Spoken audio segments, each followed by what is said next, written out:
Good evening, everyone, and welcome to this very special session of D Talks or Disruptive Literacy Talks. I am your host, Mashood Bhatt. In this journey of a series of talks of great change makers, policy makers, practitioners who are making a major impact in the world of foundational learning, when we talk about the disruptive solutions which have worked on a very large scale and are completely changing the way we deliver foundational learning. Story Weaver and Pratham Books is one of the foremost names which comes to our mind.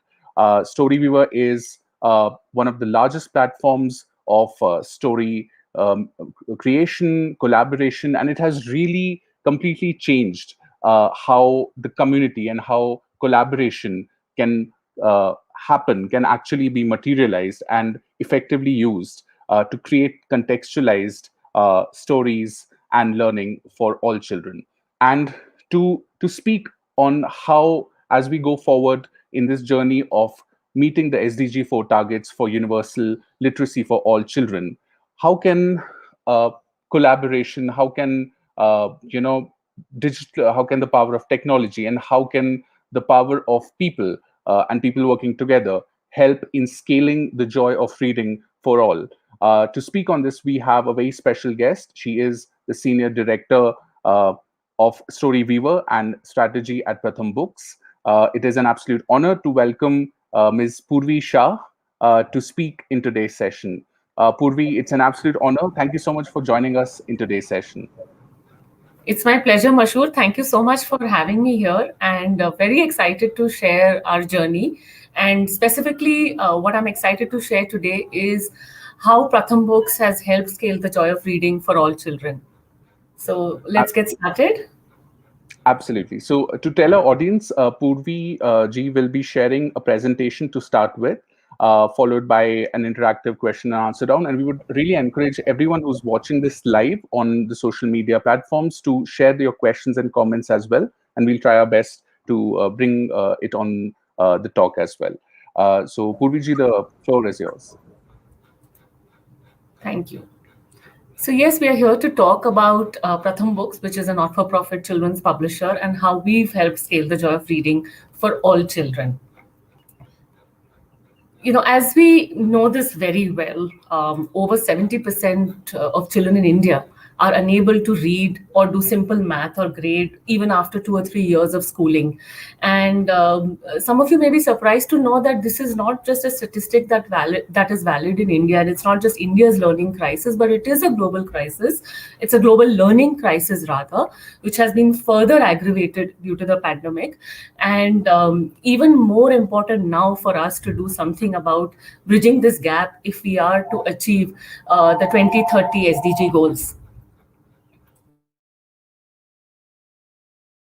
So Pratham Books is a not-for-profit children's book publisher. We were set up in 2004, and the reason we were set up is what we saw on the previous slide, right? This learning gap, which is so huge, and one of the biggest reasons for this to happen is because children don't have access to reading material in their mother tongue languages. So, in fact, there is a UNESCO report that says that 40% of the global population, child population, does not have access to reading material in their mother tongue language. So, our at Pratham Books, we believe that every child should have access to joyful reading material in her mother tongue, and that's really why we were set up in 2004. And in the last so many years, we've published about 5,000 books in about 24 languages, distributed about 30 million print copies in India. And of course, our mission is to see a book in every child's hand. And I'll walk you through some of the initiatives that we've taken to create access for children's books. We love adding this quote. I mean, we are, after all, a children's book publisher, right? So we truly, truly believe that the simplest way to make sure that we raise literate children is to teach them to read and to show them that reading is actually a pleasurable activity. And that means that at its simplest, we're able to find books that children can enjoy. give them access to those books, and then just let them be and let them read and enjoy the books. And this is something that Neil Gaiman has said, but that resonates with every PB, as we say in the organization. So, we know that reading is very powerful, and which is why at Pratham Books, while our mission is to see a book in every child's hand, we ensure that we create all types of books at every level. So, we have four reading levels, and picture books are created across these four levels. And we have a diverse range of books. So, we have STEAM books, STEM books, SEL books, that's social emotional learning books. We have early readers. We've also created wordless books, which can be really a child's first picture book, so to speak. And of course, all of this is done in several languages. So multilingualism is at the core of what we do at Pratham Books. Over the last few years, we've also started focusing on supplementary reading materials, so STEM books or STEAM books that can be linked to curricular topics within the classroom setting is also something that we've started working on. Of course, the first way that we actually created access is by creating these beautiful storybooks at very high quality, but ensuring that the costs were kept manageable. So most of our storybooks, when we started the organization, they were available for 25 rupees. Now they're available between 40 and 50 rupees, and these are very high quality storybooks. But we also realize that while working with state governments, they may not have the budgets, or large organizations that have used, on ground programs, they may not have the budgets to buy books at 40 rupees in bulk, or if they want to do interventions where the child actually owns their first storybook, they may not be able to invest in a 40 rupee book. So we kind of innovated and created what we call the story card, which is a simple 4-page book. So it's an entire story, a simple story, a level 1 or a level 2 story that's kind of adapted to be delivered in a 4-page story, and that kind of is sold for 4 rupees. So it becomes really, really affordable, but the print quality, the illustrations are still very high quality. And so on an average, we kind of distribute about 1 million to 1.5 million books. Somewhere along the journey, we also realized that, we would need to create programs or innovations that can work better in classroom environments. And so the picture that you see on the right is what we call a library in a classroom. And this insight actually came from research through affordable private schools, where it wouldn't be possible to buy one unit. So we said we will create this one bag which can be hung on just 2 nails, has about 100 books, and the school can decide the languages of the books, and they can also be logged up at the end of the day if required, and children will always have access to books in their environment. And because it used to retail, it still retails about 5,000 or 5,500 rupees, it's very affordable to have 100 books at that rate with this modular unit for safekeeping of the books as well. And again, as we moved along the journey of creating access for books, we realized that the brand Pratham Books had started gaining a lot of equity and trust from the ecosystem. And so there were a lot of people who are happy to donate to Pratham Books. At the same time, we had a lot of users saying we want libraries, but we can't afford to buy the libraries from you. Can you donate? So we thought, why not create this crowdfunding platform that matches donors who believe in our work and what we do to organizations that want to crowdfund and invest in a library for their schools. And that's how Donate a Book as a platform came about. And Donate a Book was also launched about 6 years back, and until date we've kind of distributed 250,000 books, impacting about 450,000 children across the country. Having done all of this, our mission is still to see a book in every child's hand, and we would constantly ask ourselves that where do we innovate? How do we catalyze the creation of reading materials, not just the number of stories that are told, but in the languages that are told, so that we can be true to the 280 million children in India?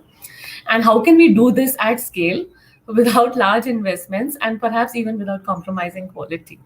And through those debates and discussions came about Storyweaver, which is Pratham Books' digital platform for stories, supplementary reading material.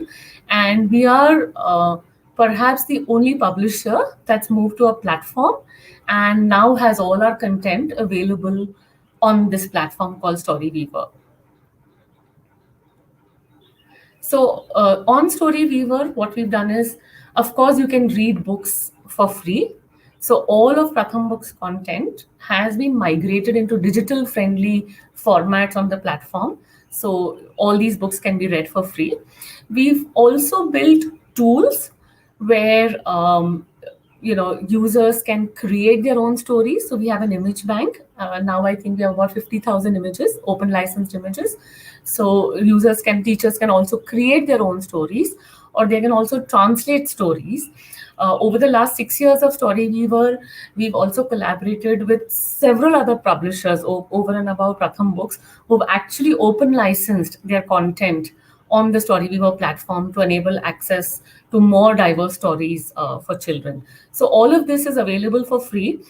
Users can also download and print these stories, and this is available under the CC BY licenses. So in about 5.5 years, the journey that we've seen on Storyweaver is, we launched the platform with 800 books in 24 languages, and we are now at about 36,000 books in 300 plus languages. We have a cumulative readership of 100 million that's on the platform, and of course off the platform through our partners as well. On the platform, we have about 6 million users, and we are accessed globally across 150 countries. So it's been very nice to see this growth path of Storyweaver. Just like to take some time to talk about the strategies that have helped create access to joyful reading material in mother tongue languages, because we have created a worldwide global community that kind of contributes content to the platform and also then disseminates that content back to children in various different ways. So the first strategy really is open access, right, to high quality books. Like I said, that we are one of the only publishers, and we had access to very high quality reading material, but we decided to open license all of our content onto the platform, and that really has been one of the key reasons for scale, as others have been able to build of what we've put on the platform. So definitely open licenses is definitely a very big reason for our success. The other is, we've also looked at how content consumption happens on the platform. What are the gaps that are emerging? So data is kind of used in that sense to also find content gaps, and that goes back to content teams for developing new content. So that then helps us kind of create this very rich and diverse range of books across reading levels. But we also realize that as Pratham Books, we alone can't meet all the requirements of all the children and all the possible genres that are for stories to be read in. So we also have collaborated with publishers like Room to Read, African Storybook, Book Dash, and a lot of local publishers as well that have contributed content on the platform. And so we think Storyweaver is the fastest growing platform for children's books. The second, of course, is, and this is really the core of Pratham Books, right? Which is creating access to books in mother tongue languages. So even for the platform, one of the focuses has always been on, languages for equity and diversity.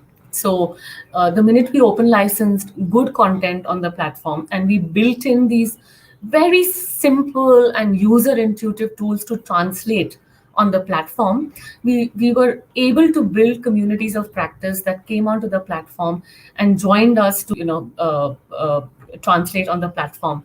In fact, one of the metrics that we love quoting is that for every one book that we put out on the platform, there are 12 community or derivative versions on the platform. So it's really, uh, kind of touched a chord with translators, linguists, communities of practice, and catalyze this creation of books in minority and indigenous languages as well. In fact, 80% of all books are in underserved languages.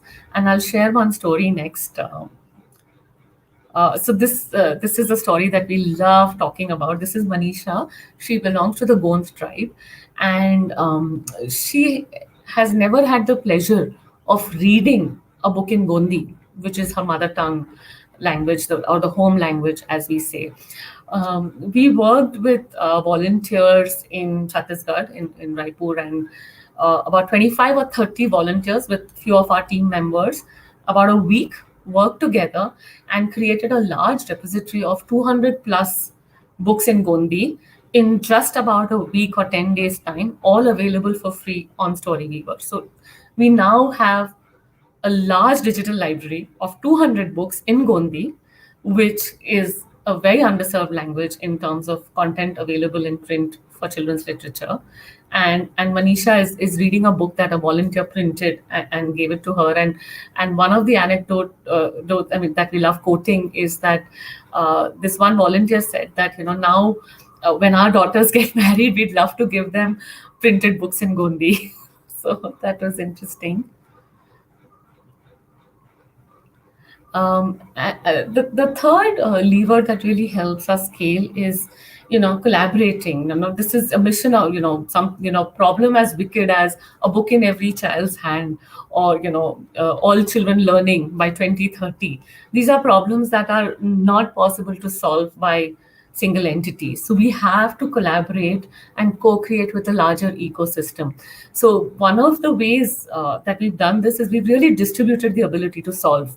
So if you look at the way the platform is designed, it's designed for stakeholders to contribute and join us in our cause.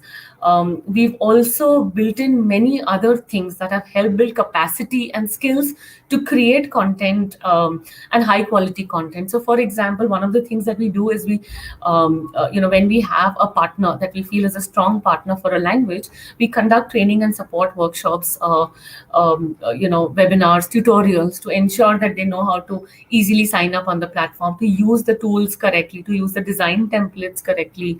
What are the best practices around translating for children's literature? This is something that, you might have native speakers in a language, but they may not know this really well.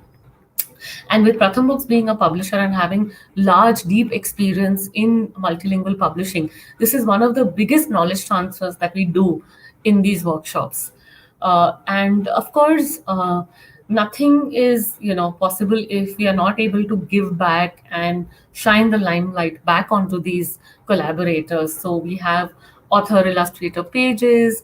On every book, you will see the name of the translator, or the author coming in, or the illustrator coming in. So these are various ways that we also ensure we give back to the community.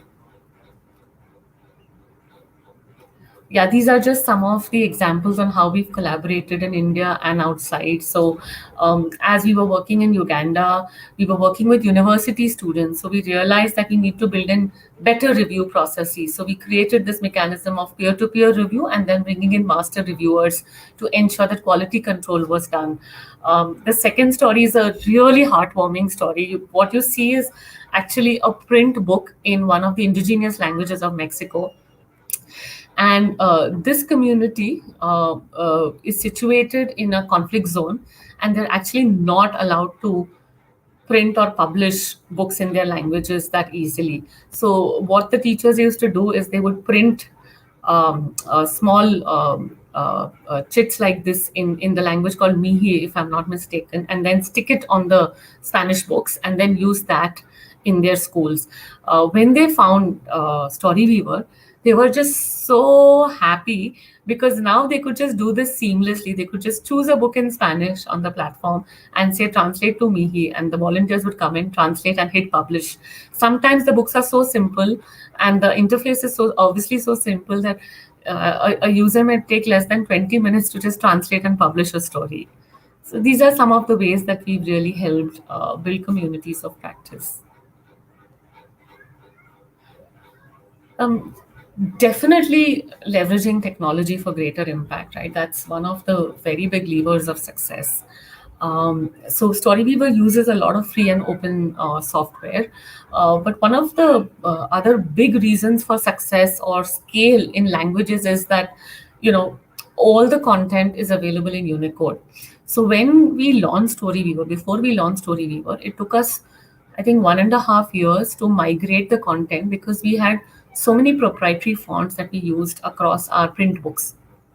And there is no way, if I mean, a simple way out for us could always have been to upload PDFs of our books, but that could have really killed the story of taking that story to many other languages by collaborators. So we took the hard path where we converted all these books, made them Unicode compliant, and so now, scaling any language is not a big deal for us because it takes us just 48 hours to add a language, do a due diligence around the language, and collaborators can come in and start translating in that language. We've also, as we've been working with the translator communities, we've realized that there are many ways we can support them and technology can help support. So we've built in dictionary tools, we've built in input tools that allow them to translate seamlessly by inputting in English, but the output comes in the local language. So we have embedded many of these tools, some that we've helped create with research universities like IIT as well, and these are available on Storyweaver. We've also built a feature called the offline library feature. And again, this came from insight from the ground where, we all know that digital infrastructure is not where we'd like it to be.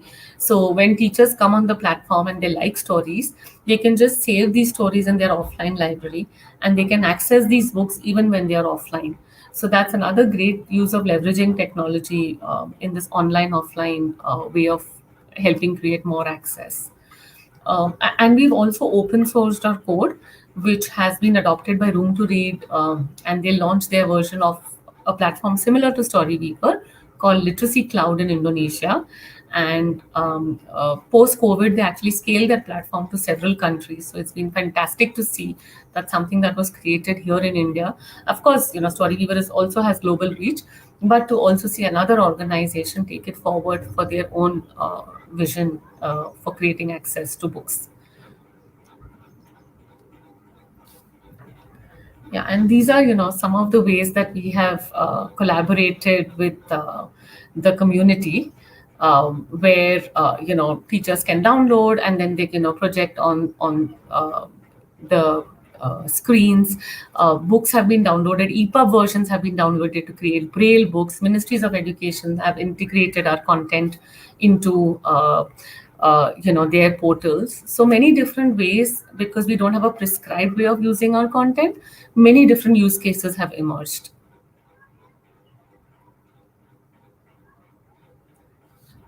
This is really something that everybody is talking about, right? How do you build back for a post-pandemic world? There are some things that we are trying, and we'd like to share that with all of y'all as well. So, when the pandemic hit, um, you know, really disrupted the entire school system, right? Billions of students worldwide were left outside of schools. Learning losses really escalated. So, whatever progress developing countries made in the last 5 to 10 years completely got wiped out by these children now being out of school for a year, and now looks like another year as well. So we were very quick to react, and because we're a technology platform, we were able to do that at several different places. But this one particular program I want to talk about, where we collaborated with the Department of Education in Maharashtra and UNICEF, MSCRT, ICDS, and UNICEF, and we said that can we disseminate a reading program to children across the state? And we had a reading program that was already available in English and Hindi. We immediately scaled it to Marathi because the books were available and the technology was available. And then every week, for every grade, a book was sent via WhatsApp to the teacher. So from us, it would go to the district coordinators. From there, it would go to the teachers, and from the teachers, it would go to the parents' phone. And children actually ended up reading books every Saturday. So we called it Goshti Cha Shanivar, which is just Saturday stories or stories of yeah, stories on Saturdays. And children read stories every Saturday. Um, and along with that, we gave them activities to keep them engaged. And sometimes this was perhaps the only thing that was happening from an engagement perspective in the child's home. This really scaled, and we extended the program about 22 to 23 weeks, and it ended up impacting 2.5 million children in Maharashtra. And now across Maharashtra, and a lot of these children, Goshticha Shanivar is very, very popular. They know what it means. And this year, we've been invited to do a phase two of Goshticha Shanivar in partnership with, again, the Department of Education, UNICEF, to deliver this reading program. And a lot of innovation here as well, right? I mean, we deployed this program only in Marathi, but then they wanted it in Gujarati, in Urdu. So immediately we started sending books out in Urdu as well. And so a lot of engagement happening, and having the ears to the ground help kind of make this a very successful campaign. We've just, launched a foundational literacy program on Storyweaver. We are all aware this is what everybody's talking about, the foundation, foundational literacy and numeracy. The mission was just launched a few weeks back. So in Hindi, we've launched this program on the platform, which for the first time has created a leveling framework, and then looked at storybooks and matched the storybooks to the levels. um, with all of this, we've also created lesson plans for teachers, classroom practices like shared reading, guided reading, independent reading have also been explained in booklets that teachers can download and use for free from the platform. So this program got launched in April digitally on Storyweaver. But as you all know that the phase two has hit India really, really badly, and schools are not opening up. So again, being a digital platform, we were able to pivot very quickly, and we are now soon going to launch this same foundational literacy program, but an at-home version of it. So the at-home version kind of picks up from the foundational literacy program that we've already designed, but we go a step further where we look at the learning outcomes grade wise, and then we've the same 180 books which were level are now mapped to the learning outcomes. And additionally, we've created at-home activity worksheets for the child. So every book will come with a worksheet, and we are further trying to supplement this program with read-alongs, because read-alongs can really help language acquisition. Read-alongs are audio-video books that have single language subtitling. So every time you hear a word, the text moves with the word, and that helps in language acquisition. So we are hoping to kind of supplement that as well.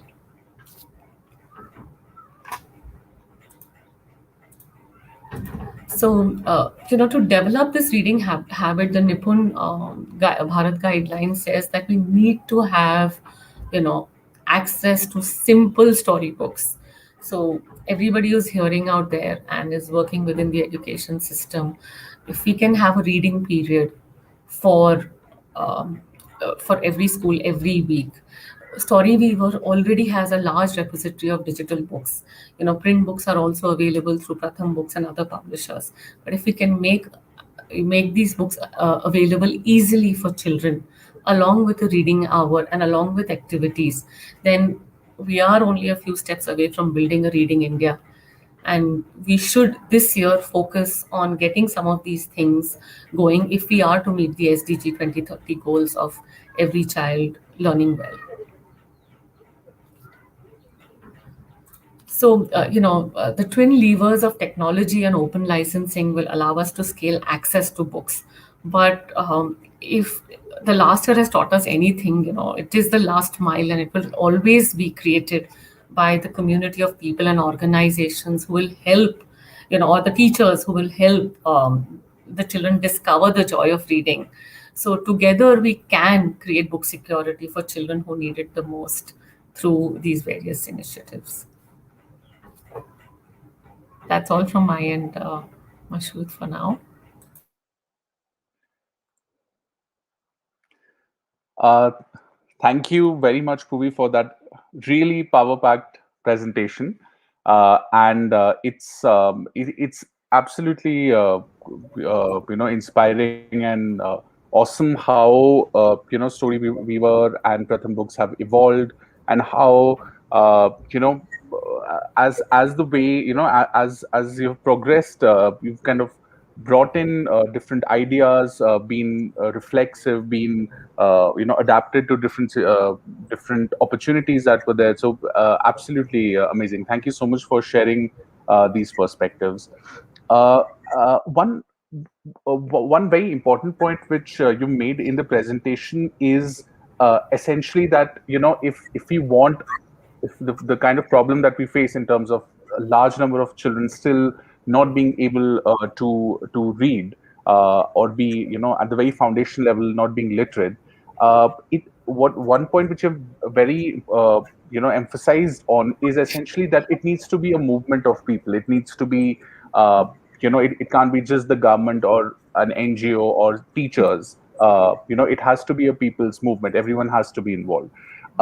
From the experience of Pratham Books and Story, and all the initiatives that you've taken, reading champions, donate a book, so many different initiatives. What factors do you feel essentially determine the success of a people's movement for reading for children? That's an interesting question, Mashood. Thank you. And you bring in reading champions, which I actually didn't kind of cover in my talk. So maybe I can start off with that. So with Pratham Books, again, we really want to get books and reading and the joy of reading to every child. So we came up with this volunteer-based idea where we said that anybody can become a reading champion. And how do you become a reading champion? And we'll help you become a reading champion. And every year on one day, every year on 8th September, which is International Literacy Day, we have this culmination of this campaign called One Day, One Story, where volunteers across India and now globally, because of our reach with partners internationally as well, join us for reading sessions on that day using a story that we've picked up. So it's really one story that's being read across India and outside.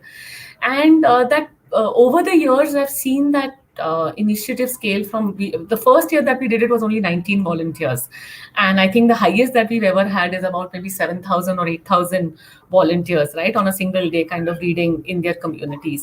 And I often feel that one of the reasons why that particular initiative scaled is because we kept it really simple. We actually did not dictate too many things. We kept the boundaries very simple, and we said, here are the 2, 3 simple things to do. Now just go do your thing, right? Just you have fun and let the children have fun. So all we did is we used our editorial help to select a book that lended itself to a very good read aloud so that children can have fun and volunteers can have fun. We created this cute little banner, and we used to ship out. We still ship out. Last year we couldn't do it, of course, because of the pandemic, but we ship out the book and a banner. So there is a lot of pride when a reading champion displays that banner and says, I'm a reading champion and I bring joy of reading to children, right? And along with that one book that was chosen for them, of course, we pack a few more books so that they can continue spreading the joy of reading, and then they can do it in whichever language they want, wherever they want, with how many ever children that they want. And I think that's really kind of help bring about many volunteers who may have been hesitant with storytelling to say, what, even I can be a storyteller. All I need is a banner and a book, and I know how to do it. So I think that is definitely one thing that I feel, keeping it simple and not being very prescriptive helps. The other is like in Goshticha Shanivar in Maharashtra, right? We actually saw a lot of innovation happening at the grassroots level. right? And when the community decides that this is important, and I think that's what happened in Maharashtra, which was phenomenal. The communities actually saw the children enjoying with books, and they said, how can we do more of this? So children who didn't have access to digital phones like smartphones, there were teachers who printed it and made sure that those printouts reached that, community or mohalla. Then there was this one picture that we got of a bicycle, who had, whatever books they had in the mohalla were put on the bicycle, and the bicycle went around, where it was possible to move around. So we will always have these amazing, stories of impact coming from the ground, when we have been able to establish how important, or how phenomenal reading can be. That's very interesting, and it's very heartening to see how people come together around reading, right? And even that one incident where you said where that wonderful girl who was speaking the Gondi Manisha. language, right? Yes, and how it completely changed the mindset of her parents and of the community members, that they would gift a book. Uh, at marriage. So that's very heartening to know. Another aspect which you really covered in great detail is the unleashing the power of technology to help scale this up, and really Storyweaver story is actually quite disruptive in what it has achieved. You also mentioned that, of course, there in countries like India, where there still is a digital divide. What would you say in terms of how in the short term or the medium term, how technology can actually help in terms of being more equitable, bringing more equitable access to stories and storytelling and story reading for children, and any examples which you would like to share where technology has been used in the recent time? Yeah, I think in the last year itself in India, so much innovation has happened in this space, right? Because generally, I mean, everybody had to adapt to digital. We didn't have a choice. I can talk a little bit more about, how Storyweaver has, leveraged technology to create access, and there are several other examples as well. So with one of the ways that we kind of leverage technology is, it allows us to be agile. So like I gave the pandemic example, right? We deprioritized some of the work we were doing, and we scaled up our reading program in many languages. When we were working with marginalized communities, we realized that they didn't have laptops or desktops to translate, and our translate functionality was not available on mobile.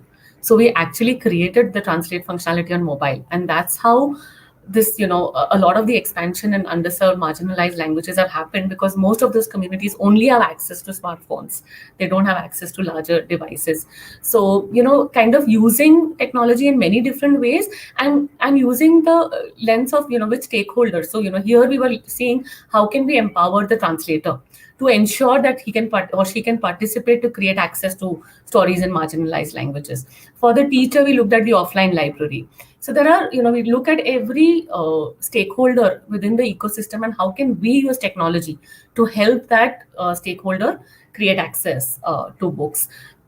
There are also some wonderful apps that leverage AI in this space, right? You have Google's Read Along, there's a Chimple app. So there are lots of other organizations that are now also doing fantastic work leveraging technology and AI to increase access to books. Right. Thank you for answering that question.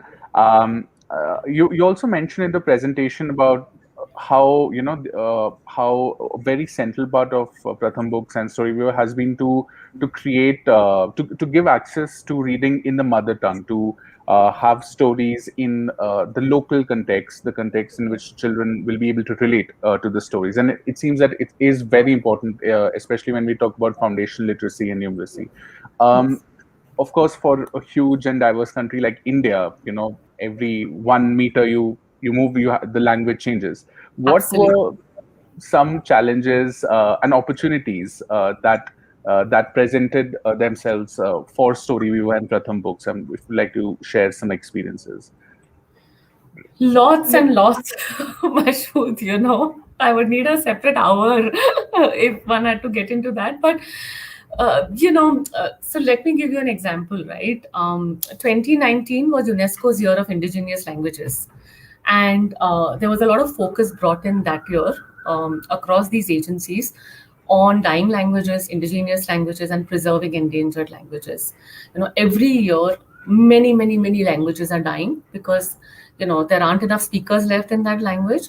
There isn't enough digital documentation of that language. So now it's also become a very big thing to ensure that we are digitally documenting languages.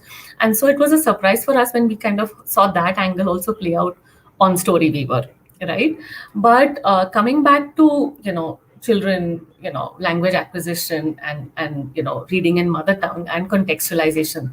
So I think what Storyweaver has enabled is we've really enabled the creation of hyperlocal libraries. So one can create localized libraries, but we still can't create contextualized libraries because the image that I'm using in the story to translate still belongs to where that story was set.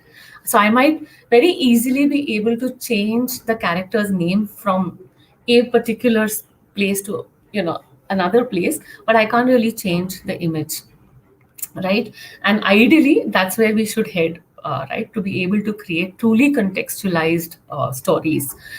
In fact, it is critical for language acquisition specifically, right, that children find themselves represented in books they read. And worldwide, there is a movement to create books that reflect the lives of children.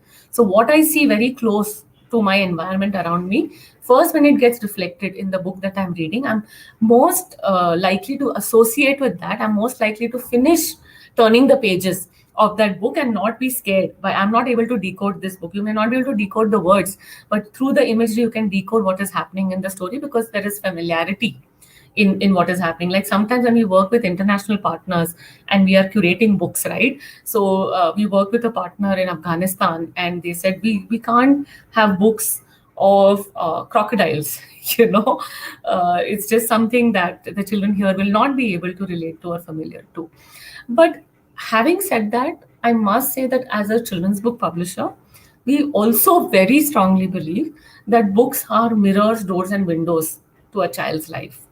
So we should also, so while there is a lot of focus, and especially for early childhood, to ensure that there are, contextual books available, we shouldn't shy away from allowing the child to access books, that are mirrors, and by mirrors I mean very similar to the context that they are set in, or doors. For example, we have doors means books to newer concepts, newer ideas that the child may not be very familiar with. So we have a book that has Kali learns to dance, which is about this male dancer, Bharatnatyam dancer, right? And it's a real life story. So that allows the child to break stereotypes, to say that these are the various professions that one can look at irrespective of gender. Stories can also be windows. We have so many books on social emotional learning, anger, depression, frustration, right? These are all ways to allow the child to immerse in different narratives, and we should not steal that joy from the child's life. Absolutely. In this case, the crocodile would be a door to the other side. Yes, Yeah. yes. Great. That's a very that's a very powerful message that you've shared here. That when we're talking about contextualized learning, it doesn't mean that we are limiting the imagination of the child just to the context around them, but also let the imagination go wild through these doors. Um, uh, Also talking about you also dealt with multilingualism during your presentation, and here we are presently in a situation where learning at home, or the language spoken at home is often a different from the language of the medium of instruction in school. What is the approach of Storyweaver and Pratham Books with respect to this? Is this a challenge? Is this an opportunity? I mean, how do we ensure that with this setting, children, the best learning outcomes are achieved for children? Yeah, it's a challenge and therefore an opportunity, right? Because within the challenge lies the idea to innovate, right? And we can only speak on behalf of our various partners that we've seen work with, because as you know, Pratham Books, we're a publisher, we're a digital platform, but we work through partners to get these books to children. And one of the partners that we've seen you know tackle this problem very effectively is an organization called Suchna. They work in West Bengal with the Santhal and Kora tribal communities. So the children, of course, the home language is Kora or Santhali. Kora, in fact, is not even a written language. It's only a spoken tribal language. So it didn't have a written script at all. So and Suchna forever has had been buying our Bengali books when in the print avatar, and then when Storyweaver was launched, they came onto their platform. They came onto the platform with the teachers and started translating books from Bengali to Kora and Santhali. And then these books were digitally and in print format taken to the children.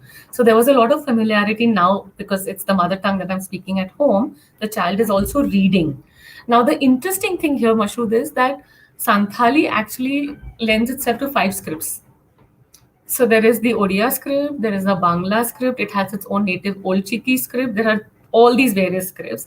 And Suchna decided to use the Bangla script, the Bengali script, because eventually the children would be transitioning to a mainstream school which would use Bengali. So while the children were reading in the Bengali script, they were actually reading out Santhali and Kora words. So I find this a very interesting way to kind of handle this, divide that you're talking about, right? Mother tongue versus entering the school. And then with the success that they found with this Kora and Santhali books, they then came back in, I think, year 2 or year 3 of the platform, of their intervention, sorry, after translating these books. And they created bilingual books on the platform. So one line in Bengali and one line in Santhali, and then these books were used to kind of transition the child from the home language or the mother tongue language to the school's language. That's a very interesting approach adopted by Suchna, and in a way very strategic, but also kind of really really doing the job in terms of helping children adopt Yeah. and kind of adopt the language both of the mother tongue as well as school.